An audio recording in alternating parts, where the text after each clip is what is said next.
Hi, I'm Matt, and in this video I'll be showing you the updated Spektrum binding procedure for a Qualcomm Flight RB5 5G drone. This guide is for more recent RB5 shipments that are without the additional Spektrum receiver shown now. If your RB5 came with this receiver, check out the RB5 Quick Start for the binding process.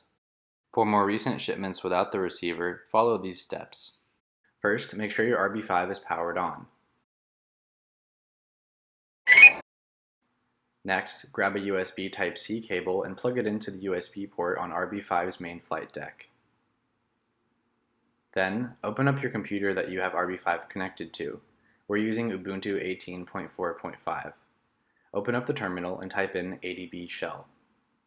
Then type rb5-bind to open the binding utility. The binding utility will list different bind types.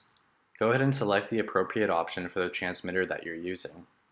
Almost all newer transmitters are DSMX, including the one that we are using, so we will select the last option. Once you hit enter, you'll see the receiver flashing on your RB5. The next step is to bind your transmitter to your receiver. The instructions depend on the specific transmitter you are using, so double check your transmitter's manual or the Spektrum website for the proper procedure. Binding. DSMX 22 milliseconds. Bind complete. If the bind is successful, the receiver light on the bottom of your RB5 will be solid orange.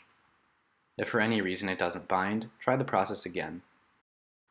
Make sure to power cycle your RB5 before continuing. I hope this was helpful. If you have any questions, check out our documentation at docs.modalai.com.